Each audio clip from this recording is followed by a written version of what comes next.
টাকা তুলেছেন, এখন অ্যাকাউন্ট হোল্ড হয়ে গেছে, লিন হয়েছে, ফ্রিজ হয়েছে।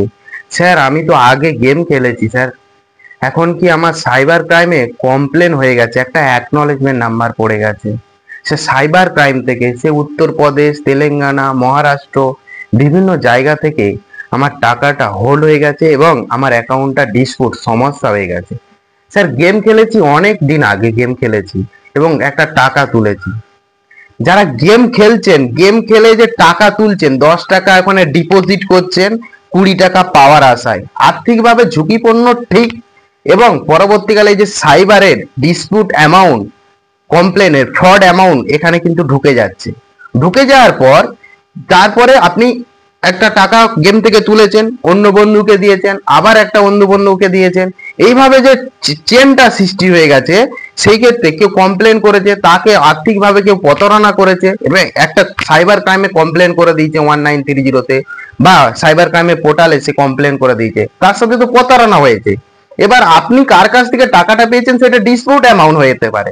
তার জন্যই আপনাকে লিন, হোল্ড, ফ্রিজ দেখাচ্ছে। যে প্রথম লেয়ারে যারা আছে তাদেরকে ফ্রিজ করে দিচ্ছে, প্রথম, দ্বিতীয়, তৃতীয় এরকম ফ্রিজ হয়ে যাচ্ছে প্রাথমিকভাবে, যেটা আমি দেখতে পাচ্ছি, বা অনেক ক্লায়েন্ট আমার সাথে যোগাযোগ করছে দেখতে পাচ্ছি। আর দ্বিতীয় 12, 13, 14 এরকম লেয়ার অনুযায়ী, স্টেজ অনুযায়ী চলে যাচ্ছে, মার্কেটে সেই টাকাটা চলে যাচ্ছে, মানে ডিসপিউট হয়ে যাচ্ছে।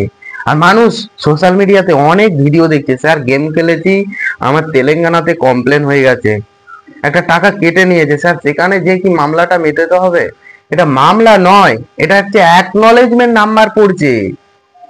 বেশি প্যানিক হয়ে যাচ্ছ তোমরা। প্যানিক হবেন না, প্যানিক হবেন না, ভয় পাবেন না। কি করতে হবে, সুন্দর করে একটা মেল করতে হবে। কোথায় হয়েছে, আপনি ব্যাংকে যাবেন, আমি বারবার ভিডিওতে বলি, অনেক ভিডিও আছে আমার, দেখবেন ভিডিওগুলো, দেখবেন ক্লিয়ার হয়ে যাবেন। ব্যাংকে যাবেন বা সাইবার ক্রাইমে আপনার পুলিশ স্টেশনে যাবেন, সেখানে ডিটেলসটা নেবেন, একটা সুন্দর করে মেল করবেন যেখানে হয়েছে, যে পুলিশ স্টেশনে, যে সাইবার ক্রাইমে ব্রাঞ্চে হয়েছে সেখানে করবেন। কিছু মাস পর কিন্তু কেটে নেবেন। কিভাবে মেল করতে হবে, কি বৃত্তান্ত, আমার সাথে যোগাযোগ করবে, আমি গাইড করে দেবো। আর যারা এখনো অনেক ভাই দেখছে গেম খেলেছে, গেম খেলবেন না। গেম খেলে টাকা তুলে কেউ বড় লোক হয় না, বা আর্থিকভাবে ঝুঁকিপূর্ণ কাজ এটা কেউ করবেন না। আর গেম খেলে এবার সাইবার ক্রাইমে, স্যার সাইবার ক্রাইমে আমি জড়িত হয়ে গেছি স্যার, আমাকে তেলেঙ্গানায় মামলা হয়েছে, স্যার আমাকে তেলেঙ্গানার জেলে কি রাখবে, না আমাদের পশ্চিমবঙ্গের জেলেতে লাগবে। একটা আমার নদিয়ার খুব ক্লায়েন্ট, খুব বিশ্বস্ত, আমার সাথে দেখা করতে এসেছিল, এইরকম সমস্যা, আমি সুন্দরভাবে মেল করে দিয়েছি তাকে। ঠিক আছে, পরবর্তীকালে অ্যাকাউন্ট ঠিক হয়ে যাবে, অনেক ঠিক হচ্ছে, আমার সাথে এসে কথা বলেছে।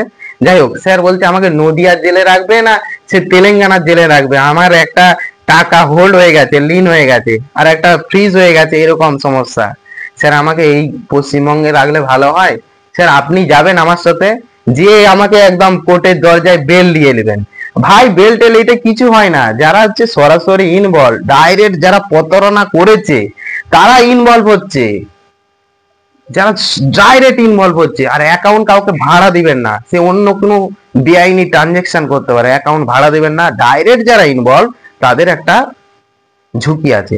আচ্ছা একটা বিষয় বলি, যে মার্ডার করে তারও তো একটা গ্রাউন্ড আছে বেল নেওয়ার, ঠিক আছে, কেউ একটা ক্রাইম করলো তারও তো বেলেবল সেকশন, নন বেলেবল সেকশন, জামিন নেওয়ার তো অধিকার আছে, তাহলে এত ভয় কিসের? আপনার কাছে নোটিশ আসুক, কোনো যদি কিছু যদি ডিসপিউট অ্যামাউন্টে জড়িত হয়ে যাও, সেক্ষেত্রে নোটিশ আসবে ভাই। এবার অনেক নোটিশেরও ভাগ আছে, তখন একটা আইনজীবীর সাথে, উকিল বাবুর সাথে পরামর্শ করে সেই বিষয়টা এগানো যাবে, বেল নেওয়া এরকম বিষয়। আর এটা সাইবার ক্রাইমে একটা হচ্ছে হোল হয়ে গেছে, লিন হয়ে গেছে, লাখ লাখ হচ্ছে, মানে ইন্ডিয়াতে পুরো লাখ লাখ হচ্ছে। তাহলে এই নিয়ে বেশি প্যানিক হবে না, এটা অ্যাকনলেজমেন্ট নাম্বার হচ্ছে সাইবার ক্রাইমে, পুলিশ স্টেশনে, ব্যাংকের সাথে প্রথমে যোগাযোগ করে সাইবার ক্রাইম পুলিশ স্টেশনে 1930-তে কল করতে পারে, তারা সাইডের হোয়াটসঅ্যাপে যোগাযোগ করবে, অ্যাকাউন্ট নাম্বার দিবে, অ্যাকনলেজমেন্ট নাম্বার দিবে, তারা কোথায় হয়েছে মেল করতে বলবে, সুন্দরভাবে কিন্তু মেলটা করতে হবে যে আপনি ইনোসেন্ট ব্যক্তি, আপনি এর সাথে জড়িত নন। আর এখন কেউ গেম খেলবেন না, গেম খেলে টাকা তুলছো আর বাজারে সেই ডিসপুট অ্যামাউন্টটা আসছে, আর তুমি বন্ধুকে দিচ্ছ, বন্ধুর অ্যাকাউন্ট পর্যন্ত হোল্ড হয়ে যাচ্ছে, সেও একটা সমস্যায় পড়ে যাচ্ছে। মানুষ অনেক বিজনেস, ব্যবসা বাণিজ্য করে, অ্যাকাউন্ট একটা দৈনন্দিন জীবনের একটা গুরুত্বপূর্ণ নেসেসারি বিষয়, একটা রিকোয়ার বিষয়, প্রয়োজনীয় বিষয়। তাই অনেক ভাই দেখছো ভিডিওটা, ভয় পাবেন না, আর আমার সাথে যোগাযোগ করো, কোনো ধরনের ভয় ভীতি পাবেন না। আর কোনো ধরনের নোটিশ এলে আমার সাথে যোগাযোগ করো, বা কোনো অ্যাডভোকেটের সাথে পরামর্শ করো, গেম খেলে কেউ একটা বারবার বলি যে জেলেও দিবে না, কিছু দিবে না, যারা ডাইরেক্ট ইনভলভ তারা কিন্তু সেই জেলে যেতে পারে।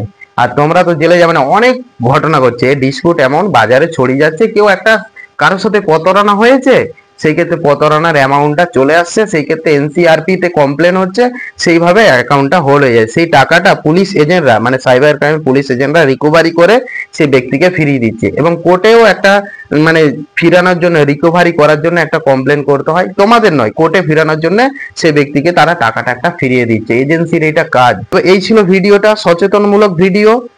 আর আমার ইউটিউব চ্যানেল নতুন দেখে থাকলে সাবস্ক্রাইব করে পাশে থাকো। কোনো যদি সমস্যা হয় অন্যান্য ভিডিওগুলো আমার দেখো, বেশি প্যানিক হবেন না। Thank you for watching my video.